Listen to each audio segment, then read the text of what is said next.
Hello and welcome back to your weekly fandom fix. This week we'll be exploring potentially the world's biggest franchise, Star Wars. First appearing on our screens in 1977, the Star Wars franchise has been gaining popularity through films, TV shows and games. We will be exploring how Star Wars has impacted our communities, such as professional cosplaying with KK Cosplay, vintage collectibles with the Vintage Toy Monster, and all things pop culture with Lincoln Garrity. So let's venture to a galaxy far, far away.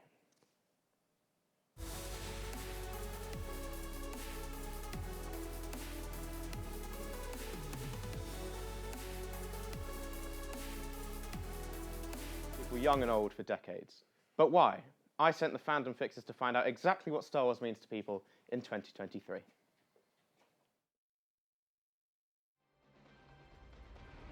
For me, it's a place to escape, really, from reality. Star Wars has always been a big part of my life. I think when I was younger, my dad was really nostalgic to the originals, so I watched them with him. Star Wars for me has always been, it's been like my one lasting autistic hyperfixation. Like I go through things, Minecraft will go in and out every now and then. Star Wars is always there. Growing up, I had no siblings, so I didn't really have anyone else to hang out with much. And then you've got Star Wars, which takes place in this fantasy world, sci-fi world, where anything sort of is possible in that sense when you're younger. I think my earliest memory is probably watching A New Hope with my dad and brother. Just watching those original films and seeing how they made it, and it's incredible, really. It just came on TV. It was the Clone Wars TV show. That was my introduction, was the TV show, the weird animated one. Going to see it with my friends at the midnight showing, poignant, very poignant. I'd say it's the spin-off one, Rogue One, that's my favourite, which is not a usual choice I hear often. Unfortunately, it's probably one of the sequels, so probably the first sequel, the last one. Controversial, yet bold statement, Revenge of the Sith. I think Revenge of the Sith is my favourite one. It's not one that I really watched when I was younger, but I think it has a lot more of a stronger narrative and you get to see really where those characters are going. The story of Jar Jar Binks has led me to hate him. I think there's a lot of storylines that have been really powerful. I think all the things with Mandalore, where you see a lot of rebellion, as well in the Andor series. It's impacted my wallet, I know that much. I've got a original 1977 Star Wars A New Hope poster. My brother, he's quite a big merchandise fan, so I think he's got a lightsaber he spent about £300 on. It's quite insane. Wow, what a great insight to kind of the current attitude towards Star Wars. And now that we've seen what Star Wars means to you guys at home, let's see someone who uses Star Wars to do some good in the world. Hi, I'm KK Cosplay. I'm a cosplayer from England, specialising in Star Wars cosplay. I do design my costumes. I do look at the movie costumes and take my own ideas and kind of intertwine that into what I want the costume to look like. Every costume design is different, so depending how detailed and intricate the work is, it takes a lot longer than a simpler costume. I started off making clone armour for a TV series called Bad Batch, and it just sort of spiralled from there. So I'm part of Joker Squad. We're a cosplay community that raise money for charity. Our charity that we raise money for individually is Alexander Davis Hospice, which is a hospice for children in need, and we just kind of go to events that we get invited to and go around with buckets and raise money for them. I think it's just the community. Everyone's so supportive and it's just a really great community to be part of. Star Wars is really special to me because when I was 6, my dad sat me down and we just had a movie marathon of all the way from the beginning to the very end of the trilogy, and it's a core memory that I have of it. My favourite episode is, if I had to choose one, because I love all of Star Wars, it would either have to be Phantom Menace, because the costume design in that is phenomenal, or maybe Return of the Jedi. My favourite Star Wars character is Anakin Skywalker. I'd recommend starting from the very beginning of the movie franchise, Phantom Menace. If you want to go deeper into that, you should maybe do a bit more research because there are comics there's kids' TV shows, there's shorts, there's games that you can go into. It's just a massive franchise.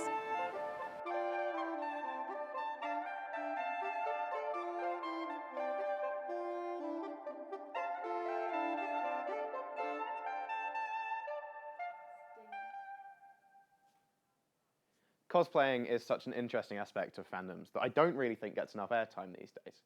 Let's have a special shout out to KK Cosplay and the Joker Squad. If you ever wanted to find out more about what they're up to, be sure to follow them on Instagram. Who knows, they may be coming to a Comic-Con near you. And speaking of Comic-Con, as it's such a big part of fandoms and franchises, bringing together so many different communities of fans, I thought we should have a look at exactly what happened at Portsmouth Comic-Con last summer.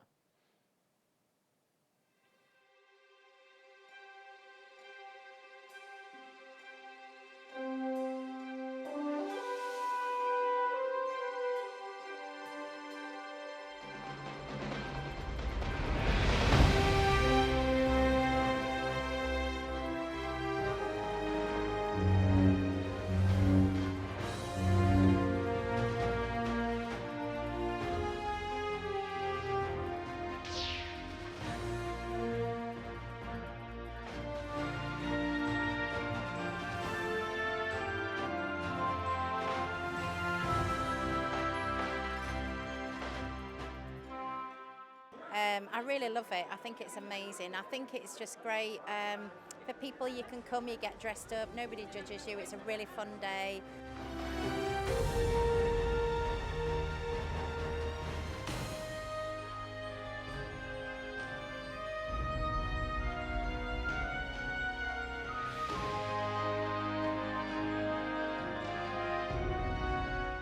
And I think for Portsmouth especially, there's a real sense of community.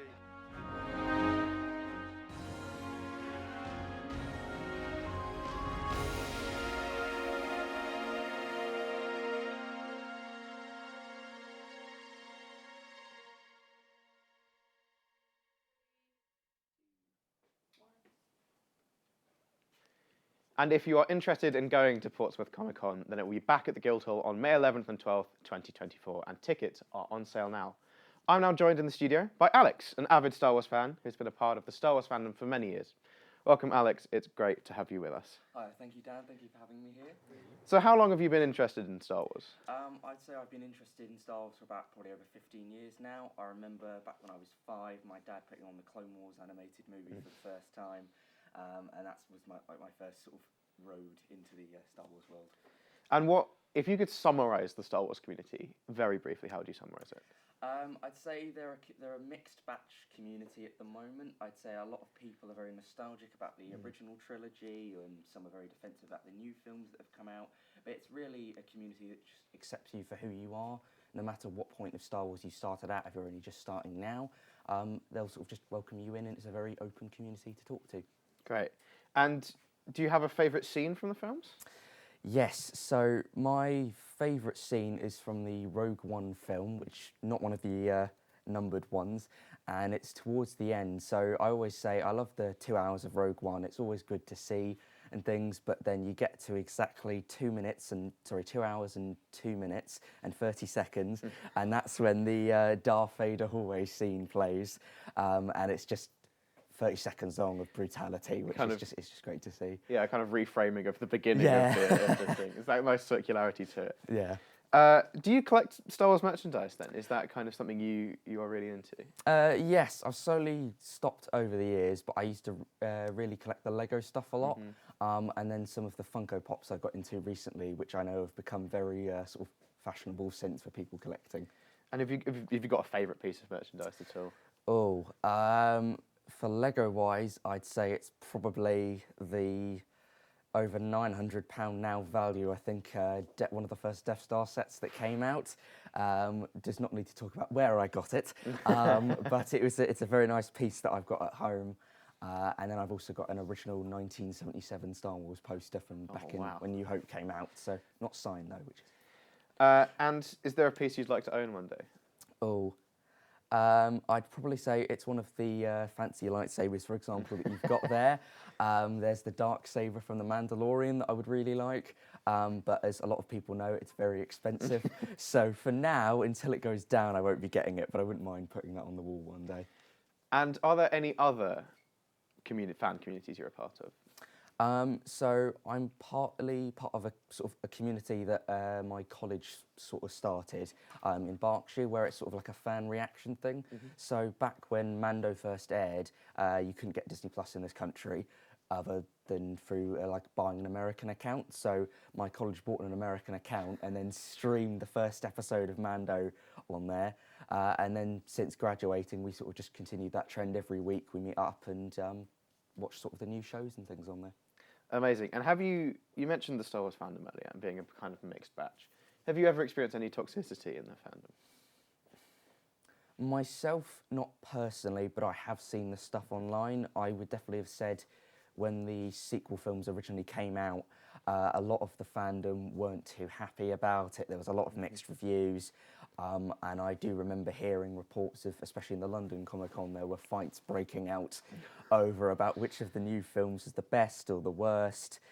And I have had a couple of incidences recently where I've voiced my opinion of what is my personal hated Star Wars film, which has then got a lot of controversy from the people I know. So I think in my thing, I've had a couple of days of not speaking to people anymore. So, you know, as we Star Wars fans are of getting over it. But other than that, it's sort of been pretty chill for me on everything.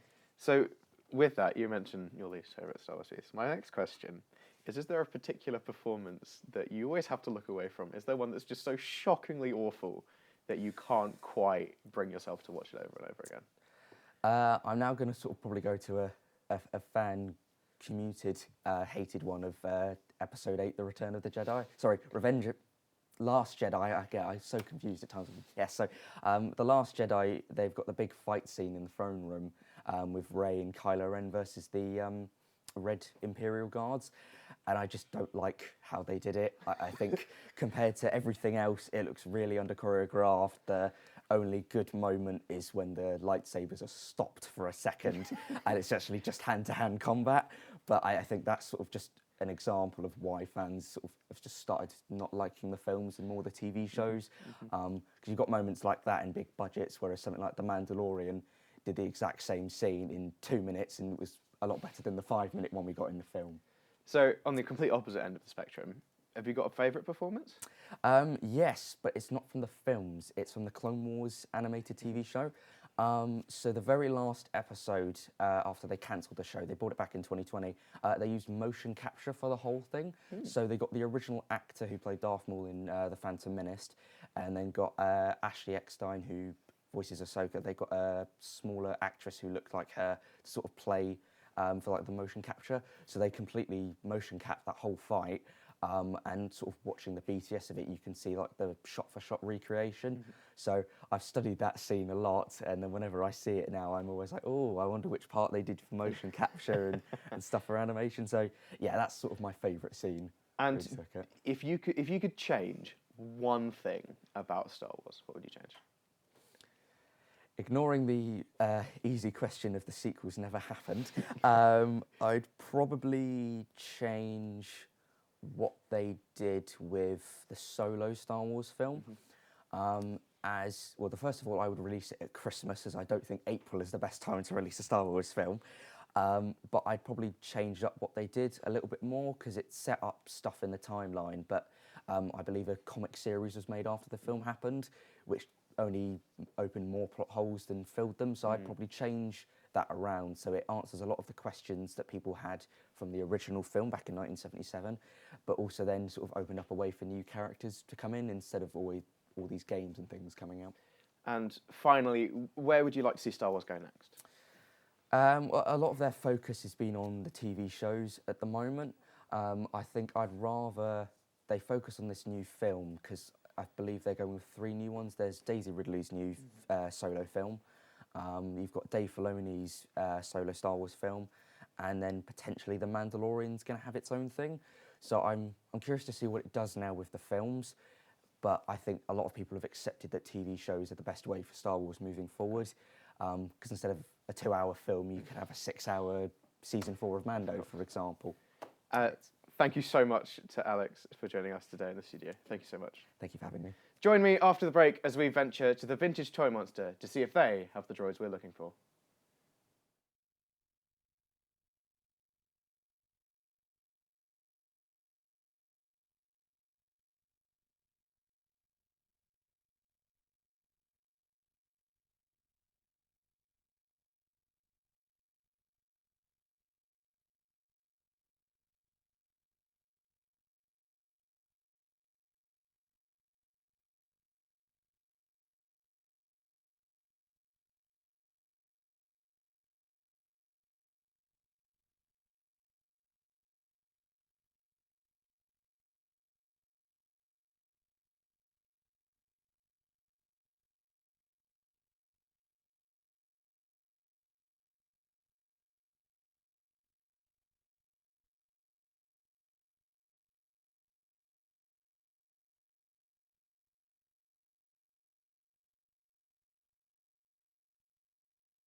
Welcome back. Before the break, we heard from professional cosplayer KK Cosplay, and we spoke to Alex about the Star Wars fandom and explored Portsmouth Comic Con.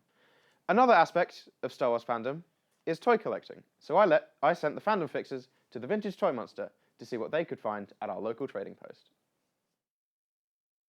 I've always been a collector, even as a child. So I started off collecting things that were free, like tea cards, which you would have got in a packet of tea years ago. I think that was free to collect. I collected as a child. So I think you're either a collector or you're not. So it was, well, it will be 5 years in May the 4th, as in May the 4th be with you. Back in the 90s, in Albert Road, Southsea, there was about 3 shops there back in the 90s, and that was always good to visit. But they've all gone, and I thought, what an opportunity to have a go doing it, and I thought, life's getting on, so I better have a go. And it's one of those, if you don't know unless you don't have a go, and that's my little motto in life, just have a go at whatever you want to have a go at, you know. I don't know, we've had lots of good customers, lots of different types of customers in here, and everyone's got their own sort of like collecting sort of genre, you know. So, and if they're specifying on, say, Star Wars vintage figures, and that's all they collect, they got superior knowledge because they're looking into it all the time. Me, I know a little bit about most things in here, but I wouldn't say I'm no expert on 1 or 2 items. I know a little bit about most of it. The guys, they travelled from Rome to come to the store, which I thought was pretty cool, you know. We've had other people from all over the country and the world, but they're on like holidays with these guys. We were solely on a toy hunt. So we were their first port of call, and then they went on up to the Midlands. There's a few shops up there. We get a lot of publicity through Instagram, TikTok, Facebook, and YouTube. YouTube's huge. I mean, we've had a lot of YouTubers coming here. Well, with toy collecting, it's people buying back their memories, most of it. So really, I could say I'll sell memories in the shop.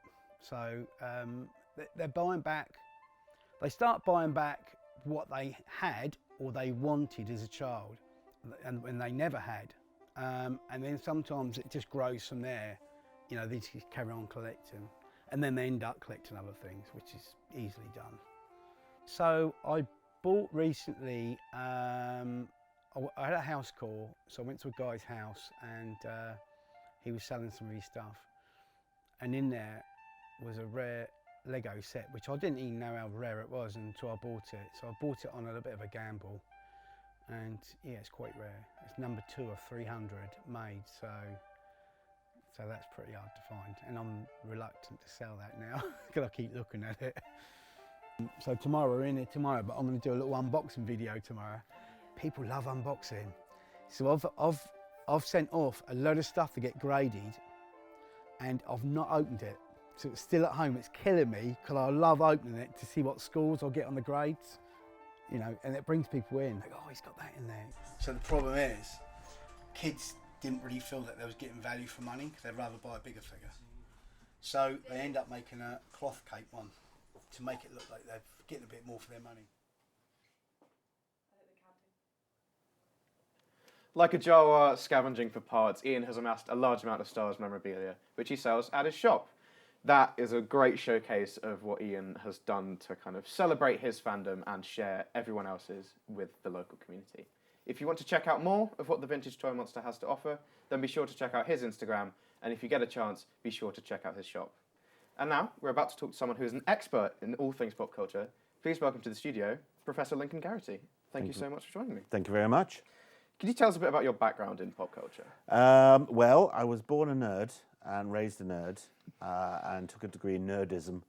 No, seriously, I was born in 1977, so after Star Wars had come out. So my first Star Wars film was Empire Strikes Back.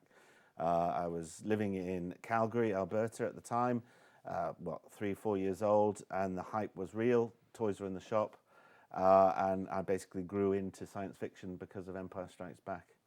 So would you consider yourself a big Star Wars fan then? Yeah, it's been part of my life since the very beginning. I also fraternised with Star Trek. The two never meet though. And then Doctor Who as well. But Star Wars was sort of right there, as I said, from sort of my first sort of early memories of being sort of kindergarten, preschool, going to various Halloween or Christmas events dressed in various T-shirts and Chewbacca outfits. So it's been there from the very beginning, really. And would you consider Star Wars a worldwide phenomenon? As a franchise, can it ever be kind of beaten in terms of impact? I don't think so. I think historically it's you know it's huge. It's global, more than perhaps you might consider Star Trek. Certainly more global than Doctor Who. Star Wars has had impact internationally. It's obviously been the subject of huge mergers and takeovers with Disney. It is the biggest intellectual property. It's still, I think, over Marvel. Maybe in 100 years we might have forgotten Star Wars and moved on to something else called Star Feuds or something. But I think it's going to be always up there. So you mentioned the mergers and the rights. When Disney bought the rights to Star Wars, do you think that's had a positive impact on the franchise? Interesting. Now, I may split the fandom and the fan community, and there's plenty of fan videos out there that have said either way, no or yes. But I think it has had a generally positive impact on the franchise in the sense that more money invested. We have far more content that people can enjoy, whether they agree it's good or not. That's a different thing.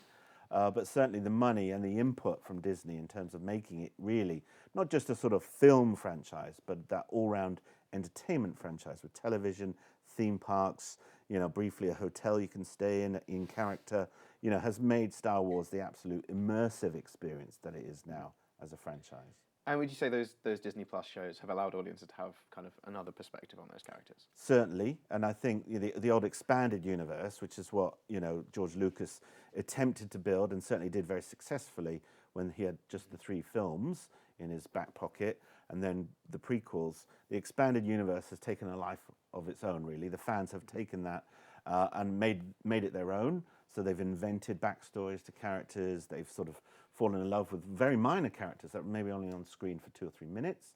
That expanded universe has been absolutely blown up in terms of Disney picking at certain times between movies, at certain moments, certain characters, and giving them the whole series. Mandalorian, for example.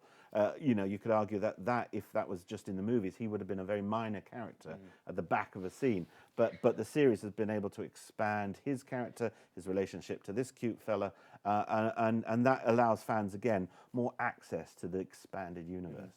Have you got a favourite kind of obscure character, a favourite kind of Cantina Goon-esque character? I do. I like Ree from the Cantina in Return of the Jedi.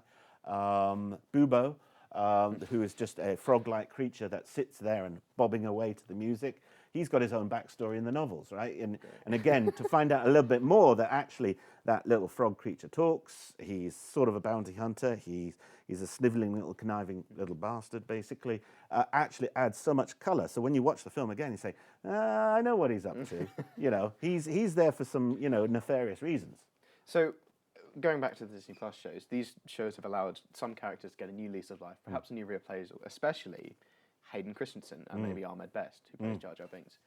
How positive do you think that's been for those shows? I think for Hayden Christensen, it's been, in many ways for a lot of his fans that sort of grew up with him in the prequels, this is absolutely a reward for the years spent in the wilderness, not being in any shows. We didn't see much of him apart from the prequels. So I think this is a chance for people to sort of return to the character. He, putting that sort of very empathetic spin on the Darth Vader character, of course, knowing his, relationship with Padme, his love for her, and that sort of turned into the dark side as a way of protecting her, certainly gives him much more weight and probably as an actor, much more, material to work with. So I think it's good for him. And how do you think then? So Star Wars has impacted his career massively. How do you think it's impacted your career? Well, I wouldn't be here without it. As I said, my fascination for science fiction sort of drove me to go to study sort of television and film at university, looking at sort of genres, and then being able to explore in writing my love affair for Star Trek and Star Wars, science fiction as a genre, and what it allows people to do in terms of creativity, and then more specifically in my thesis, looking at fandom and why fans are into all of this sort of stuff. And then eventually, getting a job doing an interview saying, well, I research and publish on this, building a career around that expertise. And you'll probably find a lot of academics who are in this area are absolute die-hard fans of the very stuff, surely, that they have to critique, they have to stand back and objectively sort of analyse, but also, you know, secretly when the doors are shut, they're there in their Doctor Who scarves, they're flashing their lightsaber about and enjoying everything that comes out. Great.